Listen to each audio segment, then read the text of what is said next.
Cool. So we've got like about a minute while people join, and then maybe I'll just say while they're joining, um, something we do always now in Australia, but something that's sort of emerged over the last decade, is what's called an Acknowledgement of Country. So really common for people who live in Australia and New Zealand, maybe less so for some others.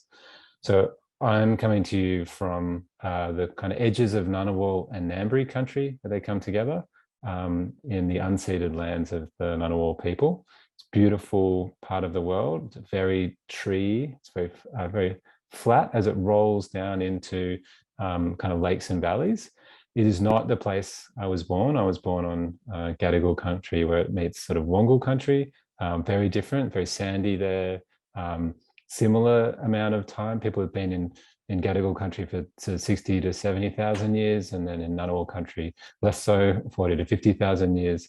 But I always think about that custodianship of place and that custodianship of culture as a cultural worker in the work that I do. And my work changes by place and it changes by the inputs. And so I'd like to acknowledge the Ngunnawal and Ngambri people, in particular Ngunnawal elders like Dr. Matilda House and Dr. Paul House, who've really helped me understand this place and understand the work that I can do and how it is informed by this place.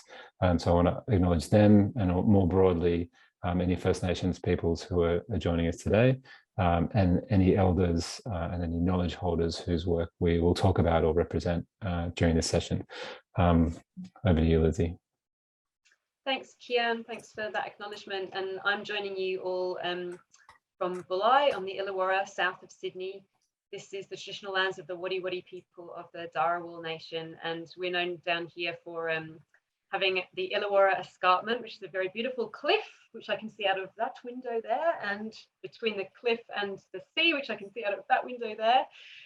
We're this country between the escarpment and the sea, and it's a beautiful place. I know lots of you may know that currently here in what's known as Greater Sydney, we're still locked down because of Delta, because we enjoy doing things late and we like to be locked down after everybody else has decided they're not locked down anymore. But we're locked down here, and I have to say, if you have to be locked down anywhere, let it be on the Illawarra Escarpment. So I'm very, very grateful for the country where I am right now, and yeah, for the time I'm being able to spend here in this beautiful part of the world. So we're going to get started now. The topic is expanding digital cultural leadership, and we're going to start actually with some personal stories of how Lizzie and I first kind of collaborated and used that as a proxy into the present, and then hopefully a proxy into the future. So the first thing I want to show you is sort of where we first met, and I'd love Lizzie if you could sort of situate this moment in the writable web. This is like Keir and Lizzie, the origin story. So Keir and I have worked together for a long time, and when we were thinking about having this conversation about leadership, we were thinking about where some of our interest in this idea of expanding leadership comes from. And we just wanted to talk a bit about where we both came from in terms of our research, which is that we first met when together we were doing our PhDs back in kind of 2005, 2006. And at that point, both of us were really drawn to interactive arts. We were working in that space. I was coming to that space as a curator, and Keir was coming to that space as a kind of technologist and a maker. But both of us were really drawn to this idea of how interactive art was going to allow more people to participate in the creation of culture. And for both of us, that was a really driving force at that time in this kind of mid-noughties days. And because both of us as PhD students kind of like working in those kind of often makeshift spaces that you start to put together as an early career researcher. And the images that we're showing for you there up on screen, on the top there is a place that I used to work, in fact, a place I kind of like invented and curated in order to have a space to do my PhD research, which was called Beta Space. And it was a little kind of space within a very large museum, a museum that I still work with really regularly here in Sydney, called the Powerhouse Museum. And what we were trying to do in Beta Space back then was to create a little space in the museum where we could experiment with making our curatorial and our making processes more open to audiences. And in that space, we came up with lots of different methods, most of them based on kind of human-computer interaction, participatory design, for including audiences, not only in the showing, in how we show interactive art, but also how we made it. So we were very interested in this idea of merging the contexts of creation and exhibition. And we were really interested in seeing how we could expand those contexts. You know, quite often this space of making is quite a rarefied and contained space. So we were trying to see if we could use the museum as a space to enlarge the role that audiences had in the making of interactive art. And I was coming at that kind of project or that aim very much from the curatorial angle, while Keir was doing a pretty similar thing and coming at it from the kind of technology and making angle. So Keir's going to talk a little bit more about that second image down there. Yes, the ones below are from the iCinema Centre, which is a kind of research centre that's created to work with GLAM institutions, in particular visual arts institutions, but also, you know, with libraries and archives. And that's, you know, on the left, a kind of archival project about bringing kind of the vision of television and making it interactive to an audience. And then the other one was more about the making of, and so it's like a revelatory project where you can immerse yourself in a kind of studio context. And in both works, and many of the works I did worked on and contributed to during my PhD, they were participatory kind of by design. So I did another project that's not listed here with Blast Theory, which was an SMS-based project back from before there was social media. So this period, I guess, that were kind of formed our interest in how to think about how culture plays a role with technology in kind of creative outputs that was really contemporary and really emergent, was very much kind of, I think, born out of the writable web. You know, this is pre-Facebook in a way. No, actually, temporally pre-Facebook, but also at a moment where you would make the internet and you would make these works kind of almost through hand-to-hand combat. And that's very much not the case now. There are kind of systems in place that you kind of flow through. And in a way, you know, these structures have been imposed on what was a kind of a much more open and democratic and leaderless shared creative space, and is now quite a kind of constrained, I feel, creative space, which is, we think, a really good proxy for where we find ourselves now. So I'll go first, and then I'm going to hand back to Lizzie. Lizzie and I now work for some of the most rarefied institutions in our country. So I work on the left here at the National Gallery of Australia. So I've come from outside, you know, a provocateur throwing Molotov cocktails, you know, at the establishment, to be someone who's very much in the establishment. I, you know, I have a leadership position, not a direct institution, obviously, but I have a leadership position within, you know, the largest and most powerful institution in the country of its kind. It has the largest collection, over 150,000 artworks, the largest collection of First Nations work, the largest collection of American art, American abstraction outside of America, largest collection of Pacific art outside the Pacific. So really an incredible institution, but very much an institution. And these institutional politics that kind of frame where museums come from in a really kind of foundational sense as being kind of agents of colonization. You know, some of the first museums were really like the spoils of colonization. You know, British Museum to this day still is.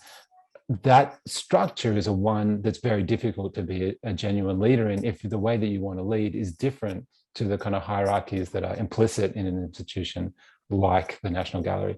And I've spent time, you know, consulting to leaders of cultural institutions of a similar scale across Australia and in the US. And I have a kind of window on what it looks like to run an institution like that, which is very different to the way that we started out, you know, 20 years before. Lizzie is in an equivalent university institution. Do you want to talk about that, Lizzie? That's on the right.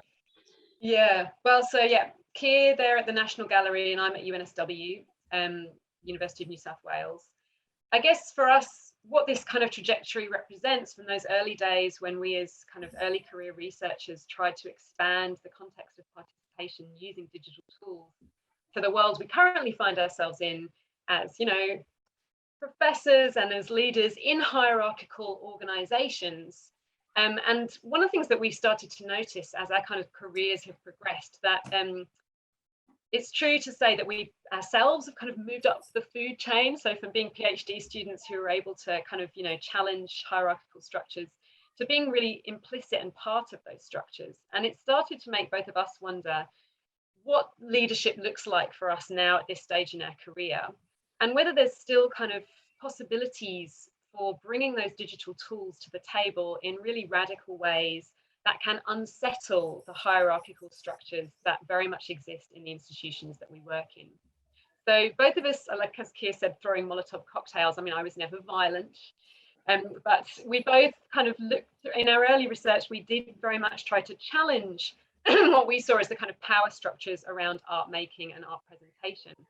But I think everyone is very aware that museums particularly remain very hierarchical structures in the way that they're organized. And this is true both in terms of their curatorial agendas, the way they collect, the way they present, and in terms of their organizational structures, so where their staff and their teams are organized.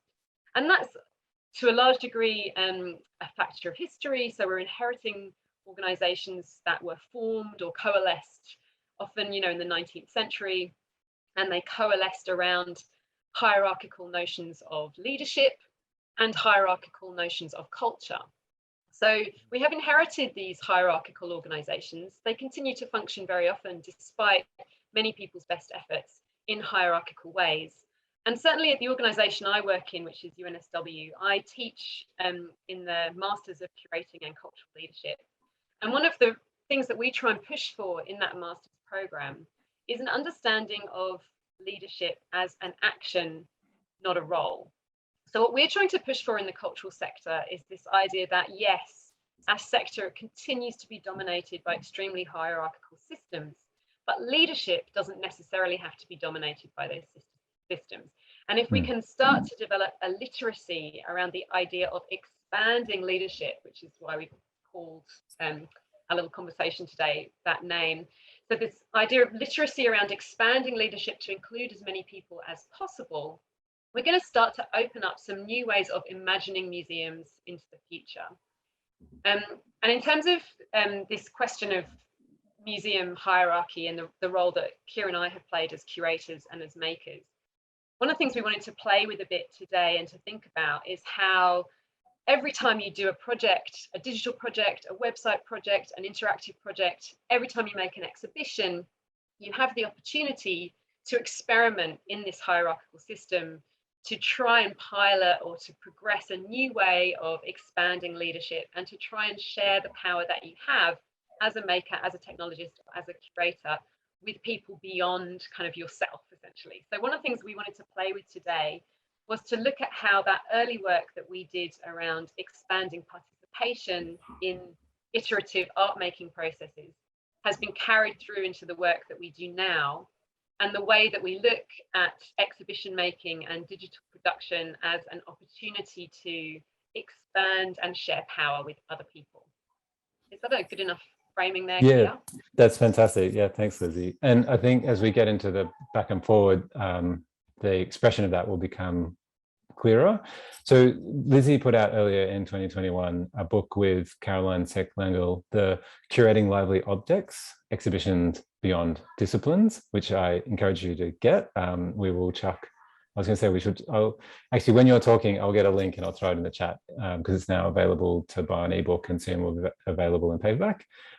What's really exciting about this project, building on, a number of collaborations you've done with Caroline, but other people and other inputs, is within it, in a way, is lots of different ideas on leadership that aren't the foregrounding, but they're a through line, at least for me as a reader. And there's a couple that I wanted to bring up and ask you about. And starting with the first one, because I think the devolution of leadership to the objects themselves is almost like a radical act in an environment where actually cultural capital, acquiring, retaining and spending cultural capital for personal and sometimes departmental and occasionally institutional gain seems to be very common in institutions which I've worked in and the ones I advise. So I'd like to ask you, Lizzie, how can we, and how have you seen success in expanding our concepts of leadership to include the objects themselves, as well as the people who are constraining them? Yeah, so objects as leaders is I think, can be a bit of a stretch for some people to accept. But I think for those of us who work in the digital domain, it's not difficult to understand objects as things that have their own. So I'm going to try and avoid saying words like agency, because sometimes those very technically loaded words, animism, agency, can be quite counterproductive. But the reason that we've in our book used the words lively is because I think a lot of people who work with digital objects or have worked with digital technology already understand that experience of feeling like you are collaborating with a thing, or that the thing is no longer a thing. The thing has its own kind of relationship to a situation, sometimes even its own desires, and it's certainly going to kind of force you, ask you, politely request of you to do certain things in your relationship with it. So for me, working as a curator, particularly with digital objects, one of the things I really noticed over the last kind of decade is that at first I was really interested in sharing power with audiences. But as I continued to work more and more closely with digital objects, I became increasingly interested in this question of what these objects themselves are doing to this museological situation or to an exhibition. And I think expanding our conception of leadership to include objects is going to give us some very interesting new ideas, most particularly for me, the challenge that the idea of a lively object presents to us is the sense that we as humans are always the ones making the decisions. And I think that kind of challenge that digital objects make to our sense of ourselves as in charge of all situations is a really useful challenge. I think that challenge is not limited to digital objects. And one of the things we tried to do in that book was to expand people's ideas of how all kinds of objects can be lively. So although, currently it's, we're working in a space where everything might have its kind of own, every object could be a smart object, like every object could be addressable via digital technology. There's also this kind of sense that we are returning to an older idea of how objects become alive. And in that kind of returning to an older idea of how objects may be alive, that is in itself quite kind of futuristic. And I think one of Keir's old colleagues, Angie Abdillah, who's an Aboriginal technologist and designer working here in Australia, has talked about this as kind of a techno-atavism. So as we move forwards in time, things become increasingly technologized, objects come to life in ways that many different kind of knowledge holders, particularly here in Australia, would already recognize. So as we move forward into the future and objects become more lively, we're also kind of awakening and engaging with lots of other kinds of knowledge that have always understood objects to be lively. So for us, for Caroline Langell and I, who edited that book, we looked for examples of curators who are allowing objects to lead them. And one of the examples that I wanted to kind of give you guys was the example of a carved tree. So that's a dendroglyph. That example is discussed in our book by artist and curator Brooke Andrew. So Brooke is a Wiradjuri man, and he was the curator of the most recent Sydney Biennale, which was called Nirin, meaning edge. In the book, he talks about his experiences of moving between museum archives and collection sites, both in Australia and in Europe. In particular, he talks about going into a collection at the Pitt Rivers Museum in Oxford, in England, and encountering what for him was an extremely sacred object, a carved tree, which would have been taken from Australia and kept in that collection. There's also other chapters in that book. I don't want to go into this too much now, but we'll talk about the kind of violent dispossession that occurred at that moment when those collections were taken, and the kind of trauma that's involved in that kind of originary moment of collection.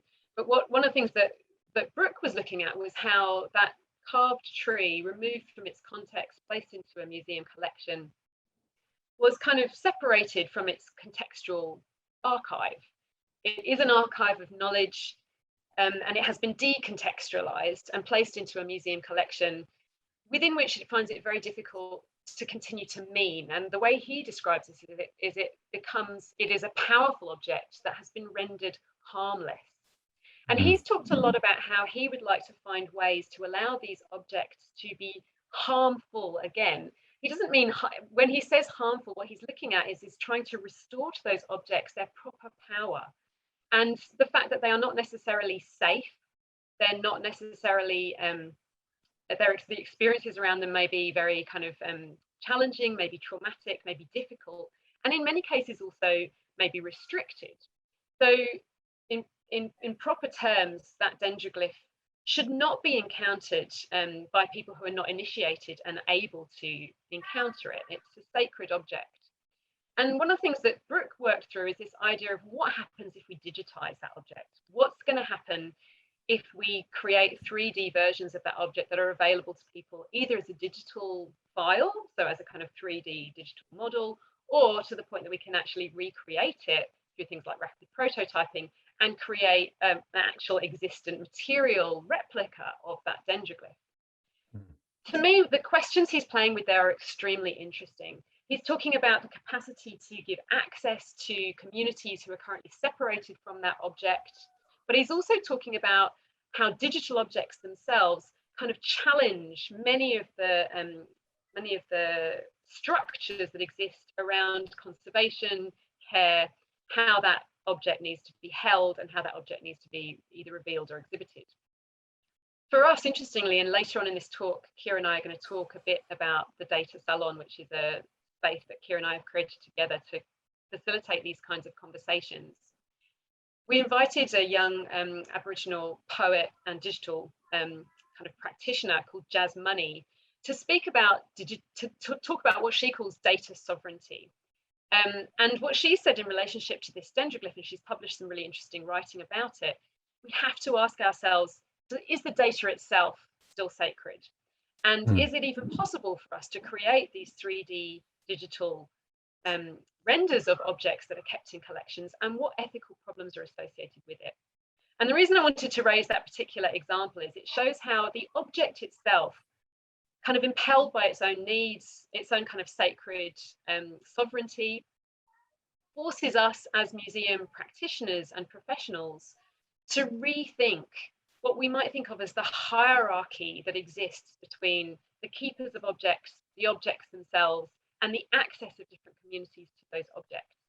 And what we're trying to do, one of the things we're trying to do in that book is to find different objects like that, different objects that sit between the digital, physical, material, and museological world, and force us to rethink some of the hierarchies of curatorial practice that are currently creating what we might think of as a narrow band of power around the objects that we currently hold in museums, and to expand the power, the curatorial power that we hold as museum professionals in relationship to those objects and the communities they come from.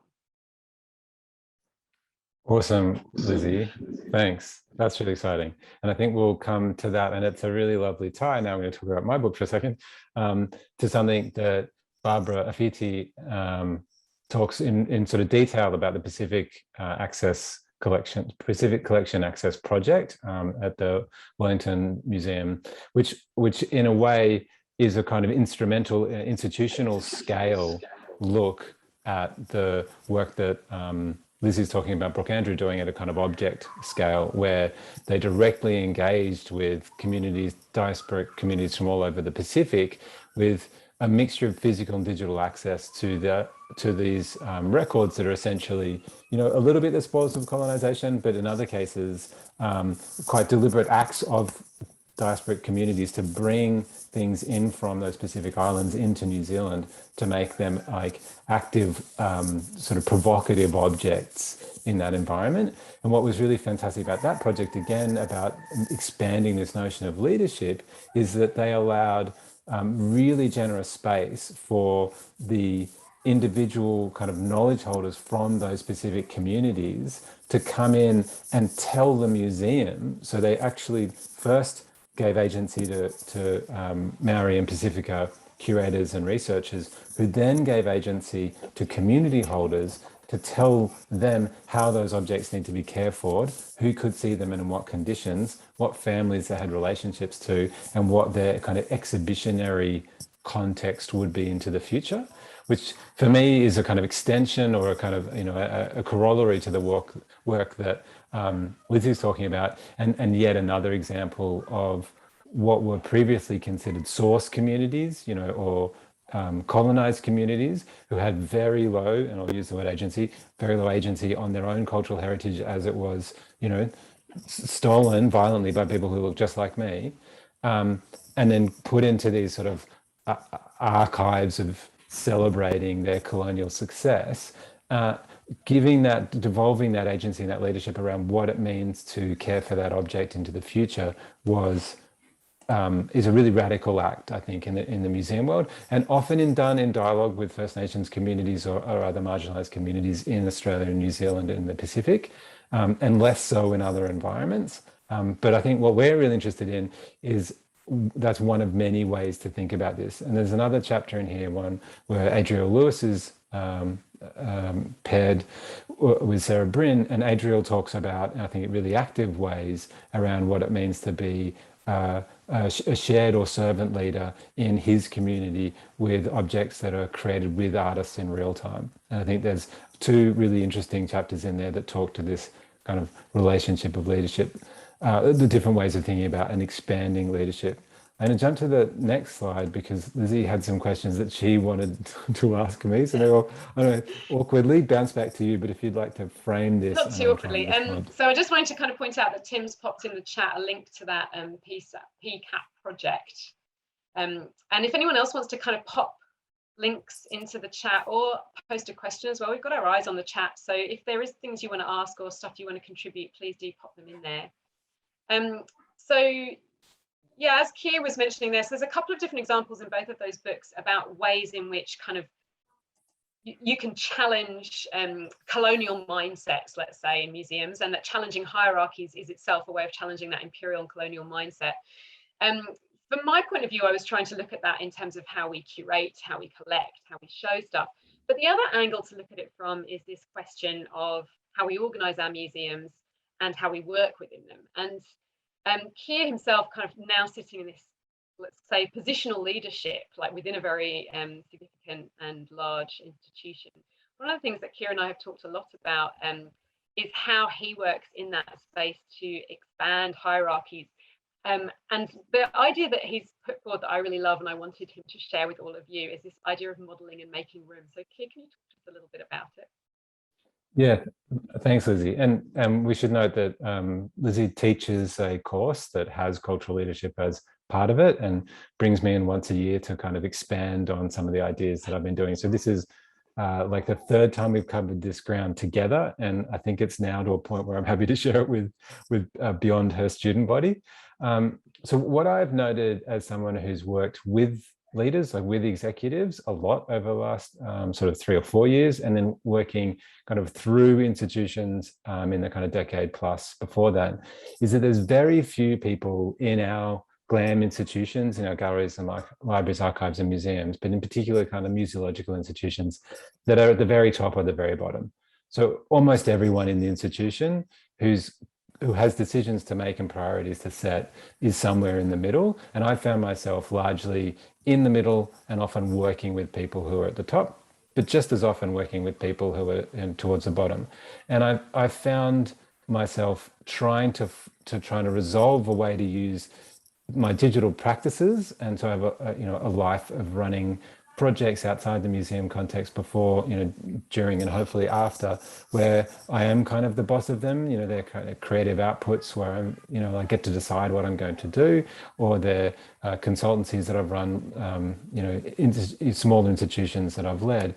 And in those contexts, it's very clear what the expectations are. When you're within an institution, you're being asked to kind of lead from within, it's actually not clear at all to most people what the expectations are. Mostly we become domain experts, very skilled at our particular thing. Maybe that's conservation, maybe it's digital, maybe it's design, curation, but we're very rarely also trained in what it means to be a leader. And when we are, it's usually through the lens of this very kind of traditional colonial hierarchical kind of, Western and masculine of being in charge of other people. And very rarely are we, the people on this call, but also the people who listen to this later, actually in those positions. And so I've really invested in trying to create a system for myself that I can share and enable that actually works from the middle. And so the two things that I try to do always in the projects, the digital projects that I lead, and often those are transformational Trojan horse projects, which I think people on the call who've who've done digital projects will know that often digital is a stand-in for institutional change that needs to happen, but it needs a context. And the digital project, maybe that's a web project, a design project, a brand project, whatever, is a stand-in for that, is modeling and making room. And that is about showing how to do a certain type of work without doing it, and then making room for others either above you or below you to do it in their own way with some kind of guiding principles.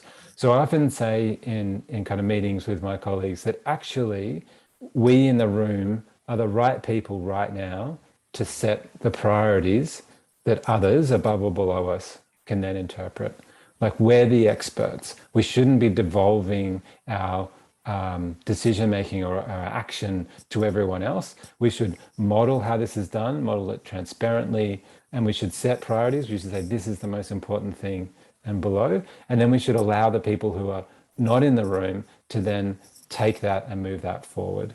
So modeling digital leadership is for me kind of fundamental to being successful in a hierarchical organization, because you shouldn't and you can't go and change how other people work, but you can create an environment where they want to do it the way you're doing it, because the way you're doing it is, digital first, is transparent, is legible, is connected. And a good example of this, and this is sort of, just by dint of chance, I was in a department heads meeting earlier today at the institution with which I work, and we were sharing a couple of people were sharing updates, and I had offered a few weeks ago to share the entire year plan for my department, all of the inputs and all the outputs, in real time, where we could make edits with those individuals, and they could see what the cascading effect of their plans would have on ours in a way that's totally transparent, and then sent them the entire plan in this interactive kind of Gantt chart thing with inputs and outputs that they can play with, give feedback on, and adjust, and then feedback into their own colleagues. It was the first time it was reflected to me that anyone had done that. And for me, that is modeling and making room. Okay, here are the tools. Here's how we've used them. You can use them yourself. You can have access. You can see everything that we're doing in real time if you want, or you can ignore it and continue on your work if that's the most efficient way forward. But there's nothing hidden about our practices. And then doing that is great, but then following up and then showing other leaders, people leading within, how to do that as effectively with their own colleagues and their own teams is about that making room. And then they'll do it their way. And so that for me is a really proactive approach. The other thing that I've been doing, and this came a bit later, and I was sort of guided into about 5 years ago by a mentor of mine, where he said a lot of people are kind of measured extrinsically in the institution that you're working in. They're measured by that exhibition or the award or the press mention or the pat on the back from the boss. But you don't seem to be motivated by that. What motivates you? And I'm like, I'm kind of motivated by doing good work that I'm proud of. And so whether it gets extrinsically rewarded is less important than I'm happy with it. And he said, well, who else is doing good work? And I sort of nominated some people in the institution that I thought were doing really interesting work. He said, how, or they said, how can you show your followership of them and empower them and make their work stronger by investing your cultural capital in it without taking it away from them, without it making look like it's in your voice, and pushing it along and propelling it where you get no benefit, but more good work gets done. And it took me some months to be able to even do it the first time. And now I do it as a matter of course, because you end up with better work. And when you end up with better work, because you're not trying to put it in your voice, not trying to take ownership of it, not trying to be the white guy who repeats the funny thing his wife says and then everybody laughs because you just said it louder, that is the kind of emblematic of what often happens in the workplace, where someone junior has a great idea, someone senior repeats it, the senior person gets feted and it happens, is constantly calling out where the idea came from, why it's a good idea, the ways you're going to support it, when that support can be expected, the shape of that support. So followership for me is really about giving up cultural capital and agency to allow others to be successful, but successful in a way where they're supported and enabled, and as part of this broader idea for me of modeling and making room. Back to you, so Lizzie. much, Keir. Yeah, and one of the things I really wanted to emphasize about I love your idea of modeling and making room. And then for me, we talk about followership a lot in our classes at UNSW when we think about cultural leadership. And what for me was so powerful about what you were saying was the way that if you understand the relationship between leadership and followship, that relationship never has to exist in a hierarchical format. So it's often, someone who's above you, who's following you, doing what you suggest. It can be someone alongside you. And so by kind of understanding that way that fellowship and leadership can work, it can work in hierarchies, but it can also counter hierarchies, work across them, and really start to kind of unsettle how those hierarchies work. I think it's a very powerful thing to think about if you are working in a positional hierarchical situation. The other thing, so Keir and I wanted to talk a little bit, just to finish, because we're kind of coming up to time almost. We wanted to talk about two initiatives we're both involved in, which kind of draw on all of these kind of foundational ideas we've been discussing here about sharing power. And I'll go back up to poor old Mary, because we just skipped her. Can't skip her. And yeah, we want to talk about these two initiatives, the Data Salon and the digital mentoring project that Keir's involved in. But we wanted to kind of get there by way of just giving a shout out to a 19th century woman. Because Mary Parker Follett is a kind of a hero for us in the Curating and Cultural Leadership program. And I think that this quote by her is such an interesting one to think about in relationship to everything we've been discussing today. So the idea that leadership is not defined by the exercise of power, but by the capacity to increase the sense of power among those led. And I guess really the key point to this quote, the most essential work of the leader is to create more leaders. And for me, this seems like a really nice way of translating the impulse that Keir and I have always had to increase participation in culture into kind of leadership paradigms and training and capacity building. And for us, two different projects that we've been working on where we try to do this. So try to increase the number of leaders that there are in the cultural sector. You can leave Mary now. So the first one is a project that Keir and I have been working on for the last 2 years called the Sydney Culture Data Salon.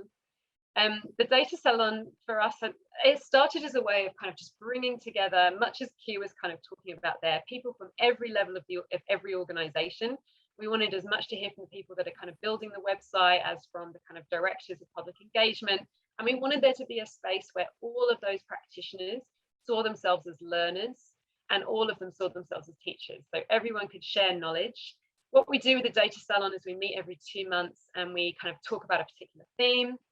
I mentioned earlier on the theme that we did, for example, on data sovereignty, where we asked Jazz Money and another Indigenous man called Nathan Sentance to come and speak to all of those digital cultural workers.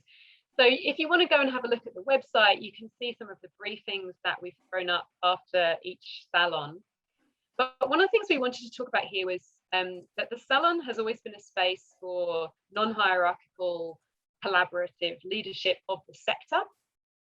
And it became much more that the case during the last 2 years as COVID shut down all the cultural organisations across Australia. And in Sydney, when we were all in lockdown last year, the Data Salon became a place where all the digital cultural workers, who as many of you, I'm sure there in the audience, experienced yourselves, suddenly became the front line for engagement with audiences who were suddenly only able to access culture and often connect with each other via digital cultural offerings. And suddenly all the digital cultural workers across Sydney were kind of, as Keir's described it, kind of the great acceleration of COVID. So we all knew that culture was kind of, that digital was an ascending force in the way we access culture. But suddenly everyone was really having to just pivot, innovate, throw things up fast, kind of come up with good practice quickly, kind of stay positive and engaged with their team, even though they were all working entirely on Zoom or in Teams. And the Data Salon became a space where, as those digital cultural workers took on that position of leadership in the sector, they could do it together with support, with a bit of capacity building, sharing good practice, and kind of giving each other the kind of background support that everybody needed during that very frantic time to actually take on that leadership role and to kind of, create a space where culture could continue thriving despite the fact that everyone was locked down. So that was one example we wanted to give. And Keir, do you want to say anything more about the Data Salon, or do you want to talk about? I was just saying one thing, which I guess is an expression of what you've been talking about, Lizzie, is after 2 years of running it, we kind of let go of the reins, and Megan Lawrence and Rory McKay now run it. We, provide advice and we chip in, but we thought, not only should the whole project be about bringing people into dialogue that wouldn't otherwise be in dialogue and help, I guess, make more leaders, that we're actively promoting to young leaders, Megan and Rory, to take on the project for a year or year and a half, and then our goal is to allow others to do that afterwards, and maybe even seed the idea of data salons into other communities that would be led by those communities and not by us. So very much a kind of reflection, I realize, only in real time, of that broader agenda. That wasn't something we talked about, but it really is. The other one that I wanted. It is probably worth saying if people out there are interested in either being at or starting a data salon, that is a conversation we're super interested in having. So in terms of seeding more data salons, that's an option too. Yeah, we'd love to, get others started doing it. It's been so effective and so important in Sydney, but it would be just as effective in other communities. The other one, and we're running into our last 4 or 5 minutes, and we are really closing to the end here, is the CEO Digital Mentoring Program that I'm part of, which is something that the Australia Council for the Arts, the Ian Potter Foundation, and the Australian Centre for the Moving Image all work together to fund and to create. And so they asked 5 digital leaders, I guess, I'm not sure of the right word now, the participatory, expanded digital leaders from across the sector in Australia to mentor 6 organisations' leaders about the role of digital in their institution. So it's actually kind of one-on-one mentoring, which often happens in isolation through who you know, and can sometimes mentoring can be a kind of power hierarchy enforcing thing. I often get asked to mentor the students or children of people I know. So people maybe who aren't known to me might not get that opportunity. And in this case, I actually made an open application where any institution, any CEO of any institution in the entire country can put their hand up and essentially gets paid to take part, and I get paid to take part. So it's a funded project, it's not a gift.